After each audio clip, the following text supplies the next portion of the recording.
नमस्कार, आप देख रहे हैं ब्रेकिंग विद एजेंडा। आपके साथ मैं हूं Ravi Thakur. Breaking with agenda में आज चर्चा नई संसद के उद्घाटन के बहिष्कार के बाद अब नीति आयोग की बैठक का 5 मुख्यमंत्रियों ने बहिष्कार कर दिया है। मोदी सरकार को 9 साल पूरा होने पर उसे हर जगह हर मुद्दे पर बहिष्कार का सामना करना पड़ रहा है। हालांकि नीति आयोग की बैठक पर सरकार को कांग्रेस का साथ जरूर मिला है, लेकिन संसद के उद्घाटन में 21 विरोधी दल गायब रहेंगे। तो विपक्ष के यह सारा विरोध सरकार का है, मोदी का है, सरकार की नीतियों का है, या 2024 में चुनावी जीत के लिए है? सरकार कह रही है कि उसने 9 साल में बहुत काम किया है, लेकिन कांग्रेस समेत पूरा विपक्ष कह रहा है बेकार 9 साल। तो आज इन्हीं सब मुद्दों पर करेंगे बड़े पैनल के साथ बड़ी चर्चा।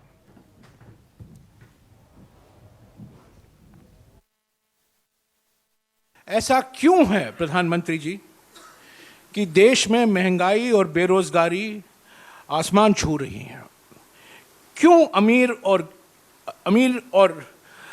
हो रहे हैं और गरीब हो रहे हैं? सार्वजनिक संपत्तियों को आप क्यों मित्रों को बेच रहे हैं? आर्थिक विषमताओं क्यों बढ़ रही हैं? अप्रैल 23 में भारत में 1,87,000 करोड़ का रेवेन्यू आया है जीएसटी से, highest ever 1,87,000 crore. Direct benefit transfer में 22-23 में 6,68,435 करोड़ रुपए, 6,68,435 करोड़ रुपए सीधा बैंक अकाउंट में भेजे गए गरीबों के। लगभग 45 करोड़ बैंक अकाउंट खुला है 312 स्कीम में। और कितना सेव किया गया? 2,73,093 करोड़ रुपया सेव किया गया, जो बीच के लोग मार लिया करते थे। तो इसी मुद्दे पर चर्चा करेंगे। तमाम मेहमान हमारे साथ बने हुए हैं। आपको बता दें कि बीजेपी की तरफ से इस चर्चा में अनिला सिंह होंगी, कांग्रेस की तरफ से नीरज मिश्रा होंगे, आम आदमी पार्टी की तरफ से आदिल खान होंगे और टीएमसी की तरफ से विजय उपाध्याय होंगे। और मेरे 2 सहयोगी बने होंगे हमारे साथ, राजीव रंजन और कुमार गौरव। सबसे पहले मैं कुमार गौरव का रुख कर लेता हूं। गौरव, जरा अपडेट बताएं, नीति आयोग की बैठक क्या शुरू हो गई है और कौन कौन से मुख्यमंत्री हैं जो इस बैठक से गैर हाजिर हैं, किनारा कर रहे हैं?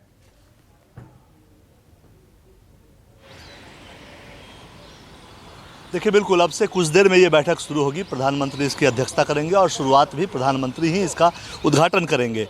मुख्य तौर पे जहाँ तक एब्सेंटीज की बात है, जैसा कि सर्वविदित है, ममता बनर्जी इससे पहले भी कई बार बैठक में नहीं आई हैं, वो इस बार भी नहीं आ रही हैं। लेकिन भगवंत मान ने भी इस बैठक के बहिष्कार का ऐलान किया है।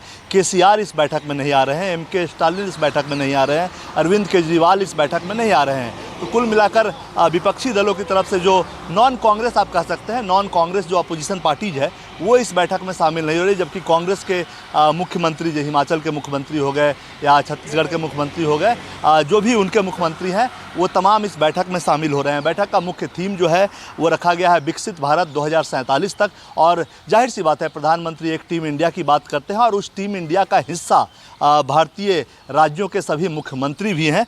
जो केंद्रशासित प्रदेश हैं वहाँ से लेफ्टिनेंट गवर्नर इस बैठक में शामिल हो रहे हैं। लेकिन जाहिर सी बात है कि जो एक संसद को लेकर बवाल चल रहा है, संसद के लोकार्पण को लेकर जो 21 पार्टियां विरोध में है, उसमें से कांग्रेस को अगर छोड़ दे तो बाकी जिनकी भी राज्यों में सरकार है वो इस बैठक में शामिल नहीं हो रहे हैं। दूसरा मसला दिल्ली को लेकर है, जो एक अध्यादेश लाया गया जिसमें सुप्रीम कोर्ट ने जो फैसला दिया था कि राज्य सरकार यानी कि दिल्ली की अरविंद केजरीवाल सरकार अधिकारियों के ट्रांसफ़र पोस्टिंग कर सकती है, लेकिन उससे अध्यादेश लाकर पलटा गया केंद्र सरकार के द्वारा। और उसके बाद एक कमेटी बना दी गई जिसमें कहीं ना कहीं माइनॉरिटी के तौर पे मुख्यमंत्री उस कमेटी के हिस्सा हैं, लेकिन माइनॉरिटी के तौर पे वो हैं, चूँकि एक गृह सचिव होंगे और दूसरा दिल्ली सरकार के चीफ सेक्रेटरी होंगे और अकेले उसके बाद सीएम बचते हैं, तो वो माइनॉरिटी के तौर पे हैं और अंतिम फैसला वो भी एलजी के ऊपर ही होगा। तो इसे लेकर जो विवाद छिड़ा था और लगातार अरविंद केजरीवाल तमाम राज्यों में घूम रहे हैं और लोगों से इस अध्यादेश का विरोध करने के लिए राज्यसभा में मदद मांग रहे हैं। क्योंकि लोकसभा में सरकार के पास पूर्ण बहुमत है, कोई भी विधेयक फंसने का और फंसाने का मामला हो तो वो राज्यसभा का हो सकता है। तो इसके आलोक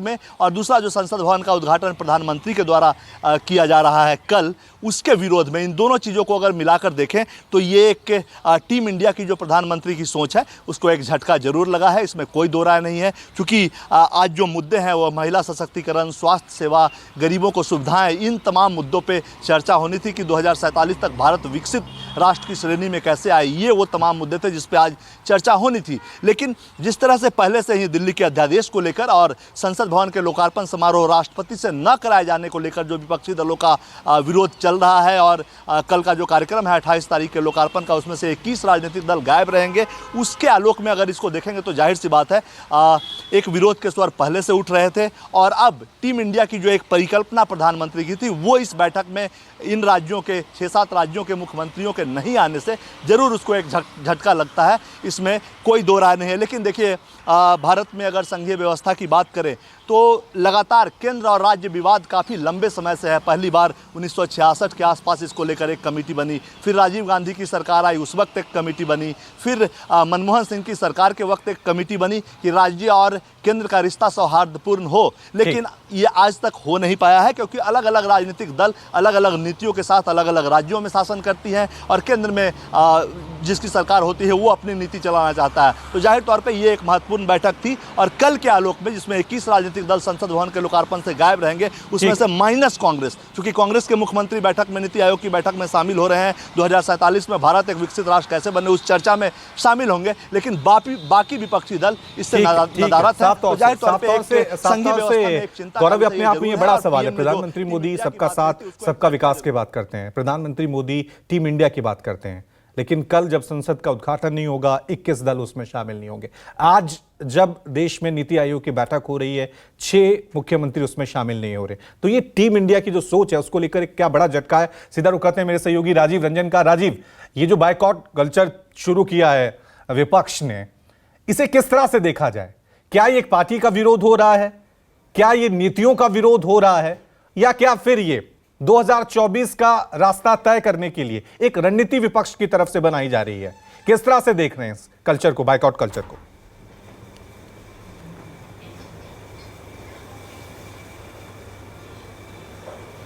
देखिए, मोदी सरकार पर और भारतीय जनता पार्टी पर यह आरोप लगता है कि चूंकि वो चुनावी जीत में या लोकसभा में उनकी सदस्य संख्या या राज्यसभा में करीब करीब बहुमत के करीब होने को है, तो वो जैसा चाहते हैं देश को अपने हिसाब से हाँकना चाहते हैं, और तमाम विरोधी दलों के या विपक्ष की आवाज़ को अनसुना करते हैं, या उन तक उनकी बात नहीं पहुंचती है।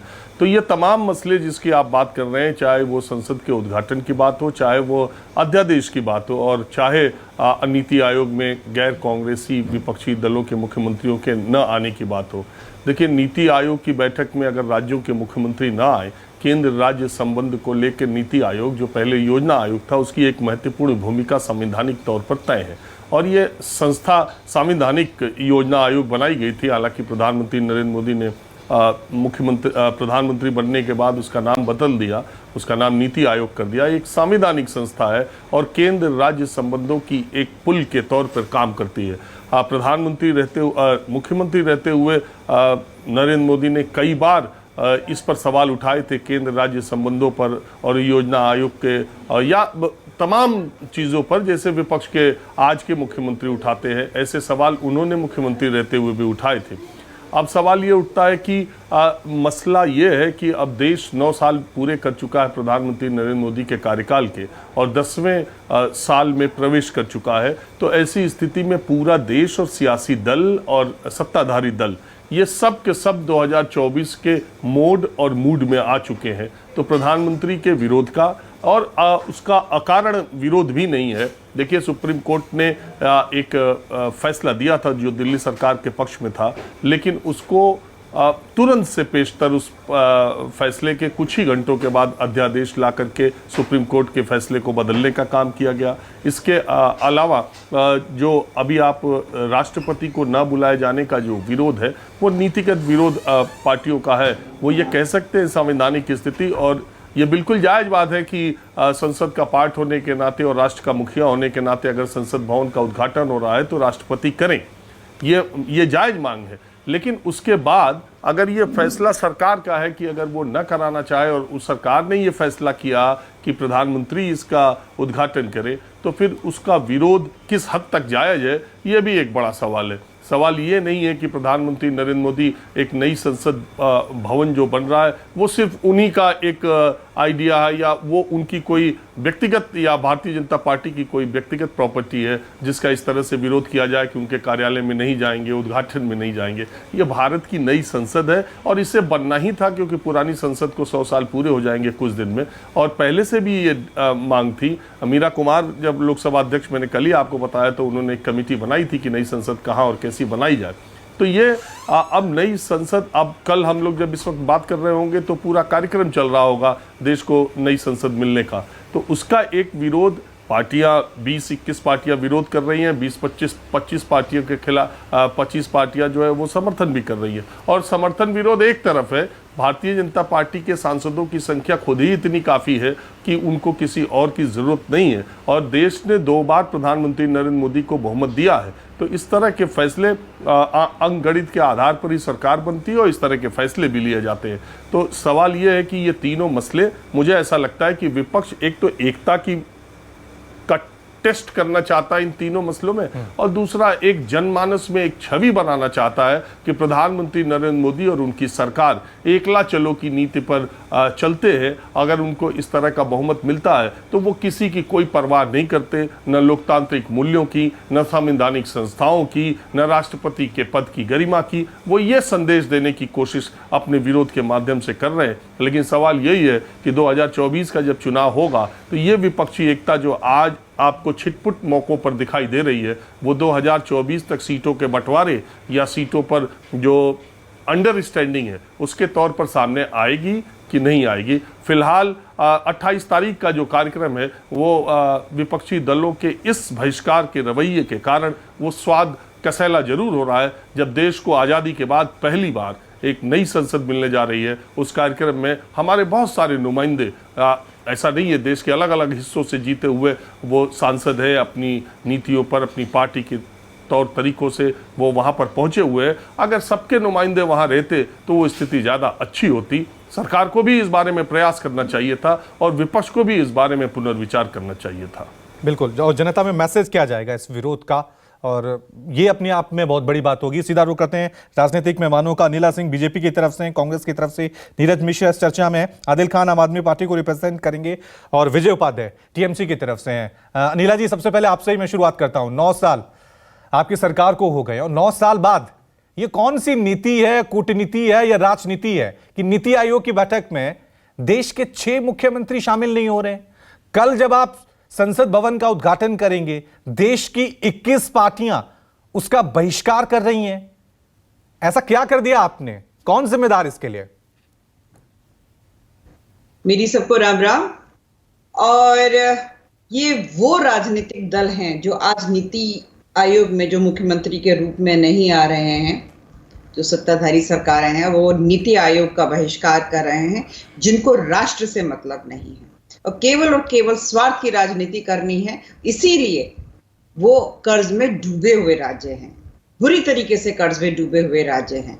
उनकी मर्जी है, वो नीति आयोग में नहीं आना चाहते हैं, नीति आयोग का बहिष्कार करना चाहते हैं, तो सीधी बात है ना कि वो अपने राज्य के लोगों का जो अधिकार है, जो हक है, उसके विषय में जाकर वहां पर चर्चा नहीं करना चाह रहे हैं, अपनी मांग नहीं रखना चाह रहे। पार्लियामेंट ये नहीं चलने देते हैं, नीति आयोग में ये नहीं आते हैं।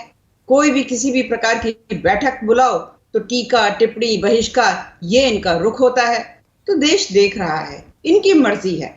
लोगों ने इनको चुनकर अपनी मनमर्जी करने के लिए नहीं भेजा है। लोगों ने इनको चुनकर और जो इनका जो राजनीतिक दल है उसका मुख्यमंत्री बनाकर इसलिए भेजा है कि जितना भी फायदा ये उठा सकते हैं, चाहे केंद्र से चाहे अपने राज्य से, वो लोगों के पास पहुंचाएं। नहीं पहुंचाने की क्षमता है तो बहिष्कार करेंगे, करते रहिए, इनकी मर्जी है। चुनाव हर 5 साल में इसीलिए होते हैं, चाहे केंद्र में और चाहे राज्य में, कि अगर वहां की जनता खुश नहीं है तो उन्हें वोट आउट कर देगी। और हाँ, 9 साल बेमिसाल, इसमें कोई दो राय नहीं है। और ये केवल भारत की जनता नहीं कह रही, ये केवल भारतीय जनता पार्टी की प्रवक्ता अनिला सिंह नहीं कह रही है, पूरा विश्व जो है योगी नरेंद्र मोदी जी का लोहा मानता है। तो सीधी सी बात है, ऐसी तो नहीं लोहा मानते हैं, उन्होंने काम किया है, निरंतर कार्य कर रहे हैं। जो कहा वो करके दिखाया। सबका साथ सबका विकास कहा, तो सबको साथ लेकर वो आगे बढ़े हैं। अनिला जी 9 साल पहले आपने एक नारा दिया था, बहुत हुई महंगाई की मार, अब की बार मोदी सरकार।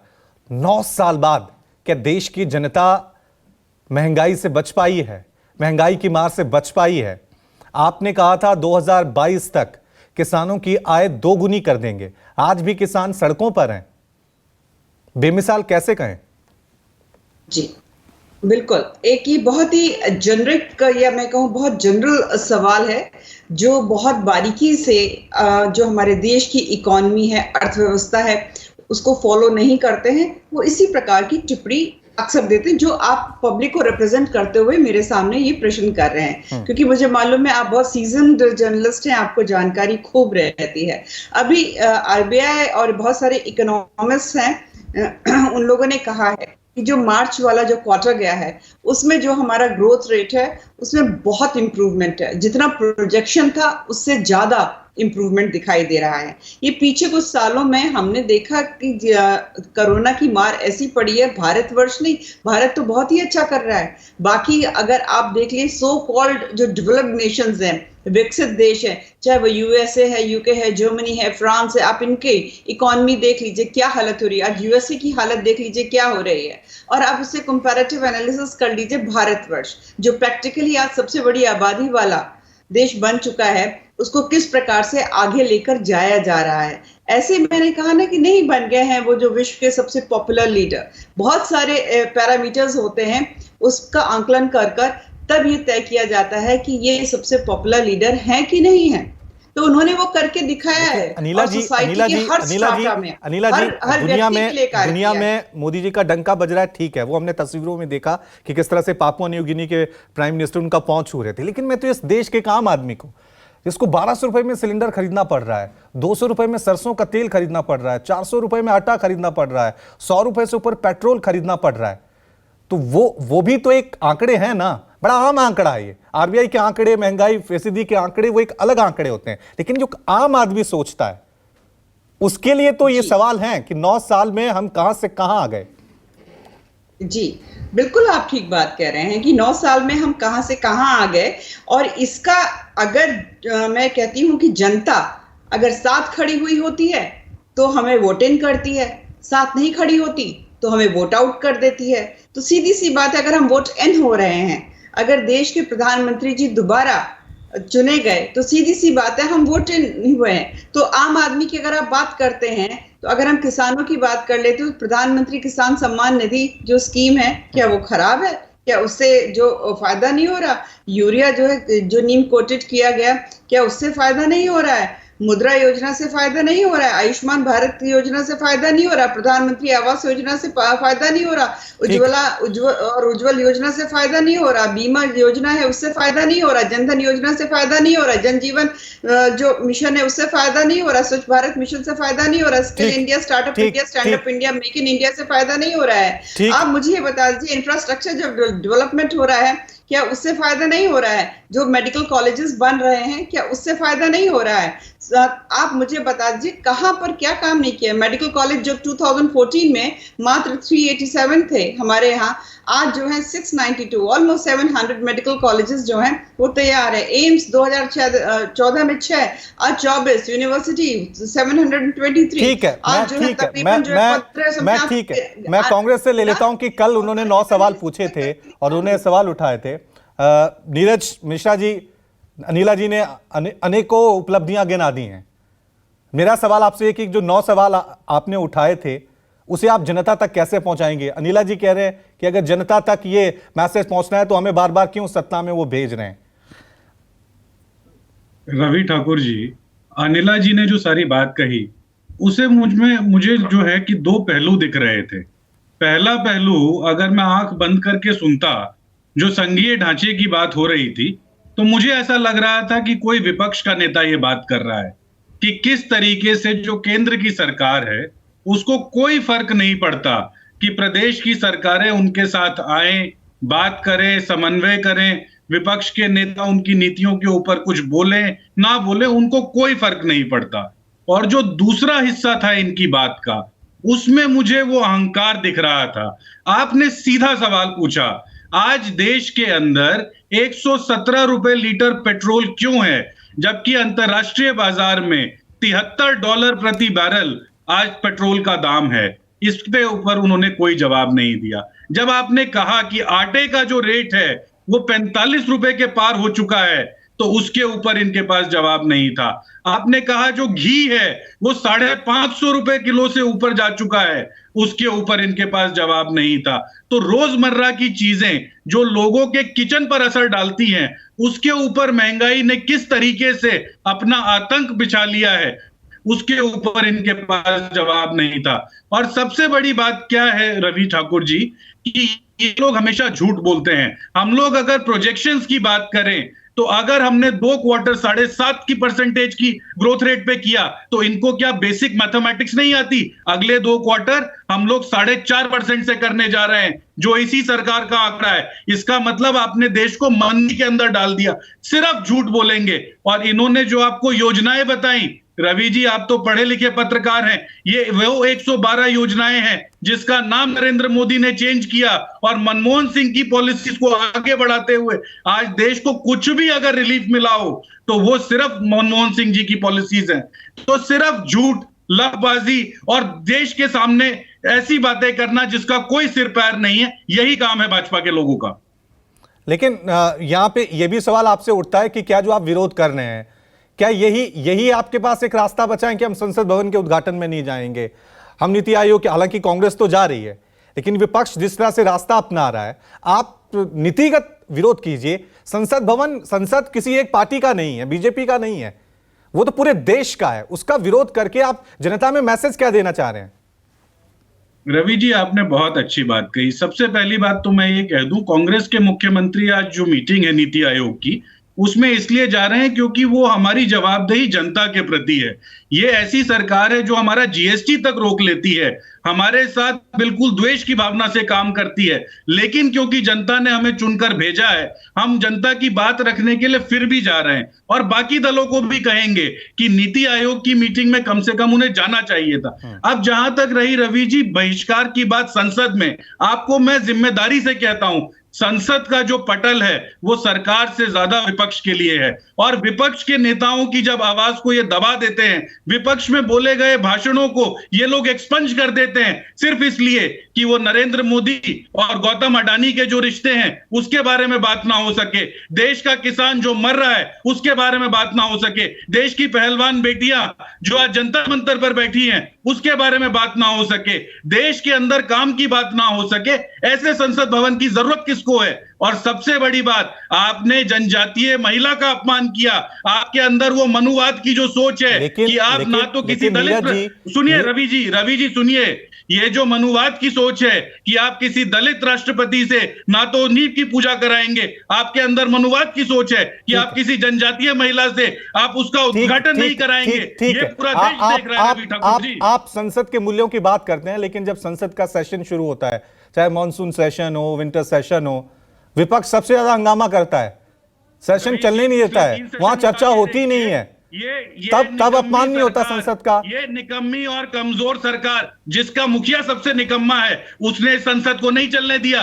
पिछले बार से हम लोग क्या कह रहे हैं, आप अडानी के ऊपर जेपीसी कराइए, क्या इनके अंदर हिम्मत है जेपीसी की मांग हमारी मान लेने की? देश के सामने सवाल ये है, वो 20,000 करोड़ रुपए। एक छोटा सा ब्रेक मुझे लेना होगा, उसके बाद आम आदमी पार्टी के प्रवक्ता आदिल खान की तरफ मैं लौटूंगा और ये जानने की कोशिश करूंगा। चर्चा चल रही है विपक्ष के बाइकॉट कल्चर की, क्या ये कल्चर देश को आगे ले जाएगा, देश की राजनीति को किस दिशा की तरफ ले जाएगा? चर्चा कर रहे हैं तमाम मेहमान हमारे साथ बने हुए। सीधा रुख करते हैं आम आदमी पार्टी के प्रवक्ता आदिल खान का। खान साहब, आपसे जानना चाहूंगा, क्योंकि आप नीति आयोग की बैठक में शामिल नहीं हो रहे हैं, लेकिन दिल्ली की जनता आपसे पूछ सकती है कि केंद्र सरकार की जो योजनाएं हैं, जो दिल्ली, जिससे दिल्ली को फायदा मिल सकता है, केंद्र सरकार और दिल्ली सरकार के बीच जो लगातार झगड़ा है, हो सकता है इस बैठक के जरिए कोई रास्ता निकल सकता हो, क्यों बाइकआउट कर रहे हैं? समाधान तो बातचीत से ही निकलेगा ना। देखिए रवि भाई, नीति आयोग का जो उद्देश्य होता है वो भारतवर्ष के विजन को तैयार करना और जो कोऑपरेटिव फेडरलिज्म है उसको बढ़ावा देना होता है। पर पिछले कुछ वर्षों से देश की राजनीति जिस तरीके से चल रही है, भारतीय जनता पार्टी और नरेंद्र मोदी जी ने पूरे देश के अंदर जिस तरीके से गैर भाजपा सरकारों को गिराने का काम कर रही है, गैर भाजपा सरकारों को काम ना करने देने का काम कर रही है, उनको तोड़ने का काम कर रही है, वो ना तो कोऑपरेटिव फेडरलिज्म हो सकता और ना ही भारतवर्ष का विजन हो सकता है। जहां जहां पर भारतीय जनता पार्टी की सरकार नहीं बनती, जहां पर जनता इनको जनादेश नहीं देता, सबसे पहले तो ये ऑपरेशन लोटस चलाकर वहां की सरकार गिराने का काम करते हैं। जब ऑपरेशन लोटस सफल नहीं होता, जब इनके पैसे से विधायक नहीं बिकते, तो वहां पर सीबीआई और ईडी का प्रयोग किया जाता है।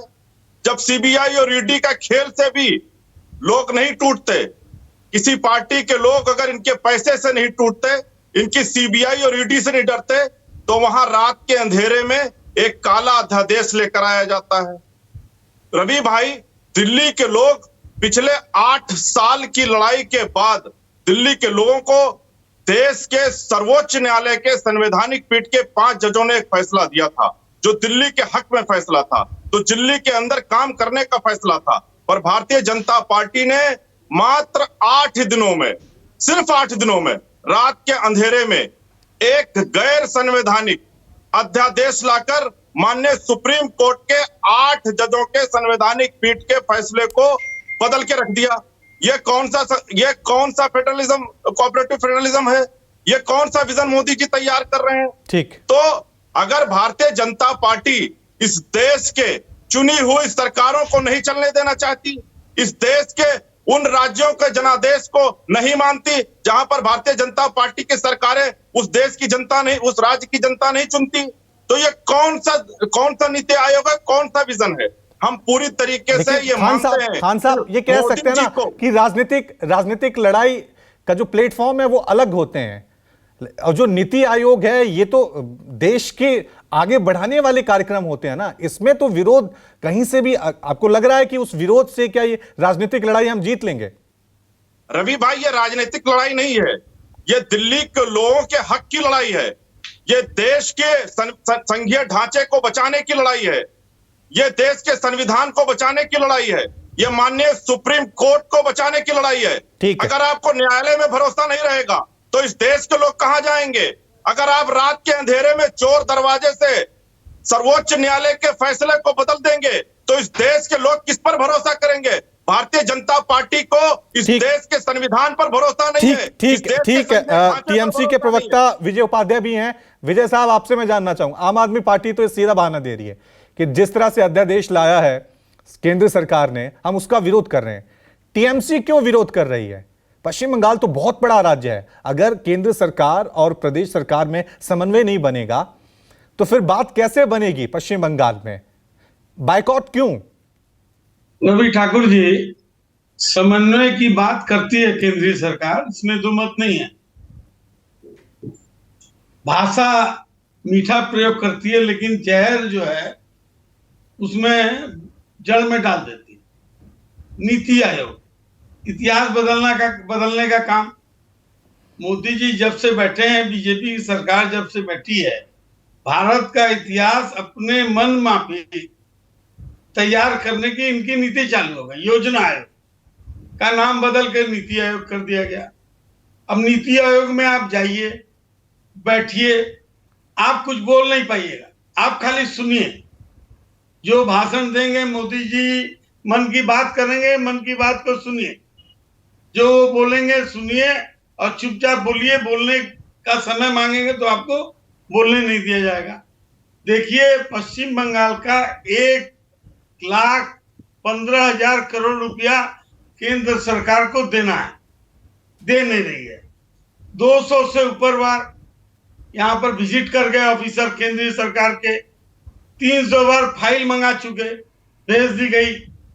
मनरेगा का 100 दिन का 7,000 करोड़ बाकी है, आवास योजना का 14,000 करोड़ बाकी है, सड़क योजना का 20,000 करोड़ बाकी। इस तरह से 1,15,000 करोड़ रुपया बाकी है, क्योंकि हम डबल डेकर सरकार नहीं है, हम विरोधी दल की ममता बनर्जी की सरकार है। लेकिन विजय जी, ये सवाल भी पूछा जा सकता है, कांग्रेस के भी तो मुख्यमंत्री हैं, वो तो शामिल हो रहे हैं, और भी कई पार्टियां हैं इस देश में, और भी राज्यों में कई सरकारें हैं। सुन लीजिए, आप हमसे बात जो पूछ रहे हैं, तो तृणमूल कांग्रेस, ममता बनर्जी, हम लोग क्या फेस कर रहे हैं बंगाल में, केंद्रीय सरकार किस तरह से हमारे संग में भेदभाव कर रही है, वो हम बता रहे हैं। सच्चाई जो है, जमीनी सच्चाई जो है। ठीक है राजीव जी, इनको है नहीं, इनको खाली अपने मन की करना है। अब सुनिए, ये पार्लियामेंट का उद्घाटन को लेके चर्चा शुरू हुई।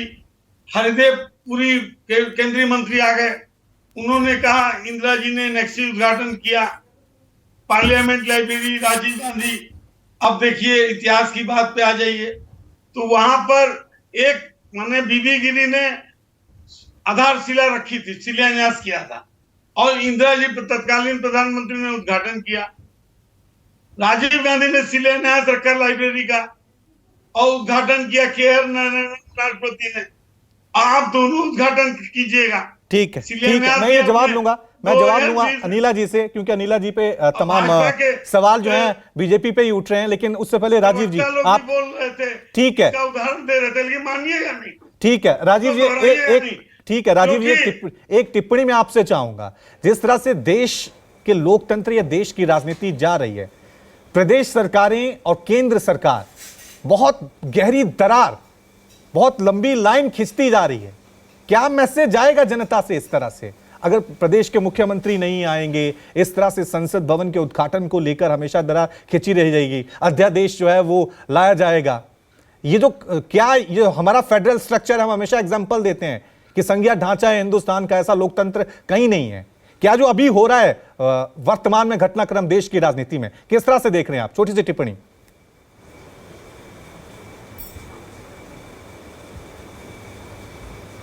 देखिए रवि, आज़ादी के बाद से सत्ता पक्ष और विपक्ष के जितने खराब रिश्ते इस दौरान हैं प्रधानमंत्री नरेंद्र मोदी के इस 9 साल के कार्यकाल में, इससे पहले इस तरह के रिश्ते 1977 में जब जनता पार्टी की सरकार बनी थी, तब इंदिरा जी और उस समय की तत्कालीन जनता पार्टी की सरकार में रिश्ता इस तरह का कहा जा सकता है। लेकिन उसमें भी जनता पार्टी में बहुत सारे ऐसे लोग थे जो उस समय विपक्ष की नेता इंदिरा जी के प्रति वो जो भाव था वो कुछ नेताओं का था, खास करके मोरारजी का या दूसरे लोगों का। लेकिन उसमें भी एक धड़ा था जो ये बात कहता था कि नहीं, इंदिरा जी के प्रति या इंदिरा जी के प्रति ऐसा भाव नहीं रखना चाहिए।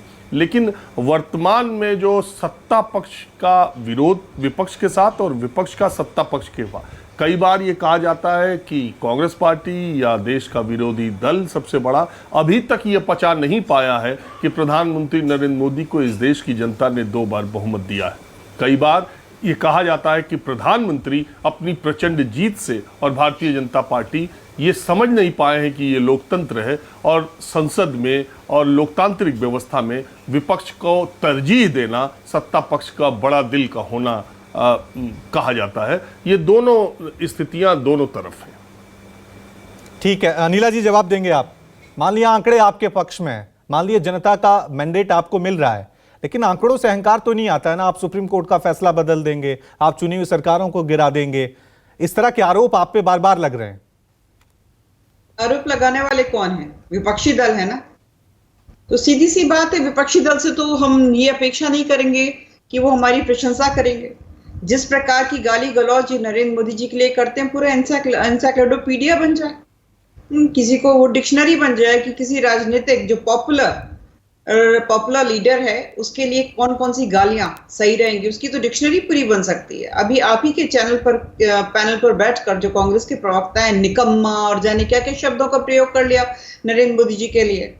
हाँ, इनके नेता हैं, अरविंद केजरीवाल हैं, ममता बनर्जी हैं, क्या बोल रहे हैं? अभी तो चुनाव में समय है, कुछ भी मिरेकल हो सकता है, कोई भी मर सकता है। मतलब ये लोग तो वो लोग हैं जो दुआ करते हैं कि नरेंद्र मोदी जी की मृत्यु हो जाए। तो ये वो राजनीतिक दल हैं कि नरेंद्र मोदी जी का विरोध करते करते ये राष्ट्र का विरोध करते। राष्ट्र का विरोध कैसे होता है? वो ऐसे होता है कि जब आप नीति आयोग की बैठक में नहीं जा रहे, जब लोकतंत्र का मंदिर जिसको कहा जाता है पार्लियामेंट, संसद, वो एक नया माइलस्टोन जो अचीव हो रहा है, ये राष्ट्र कर रहा है, आप जो है वहां नहीं जाएंगे।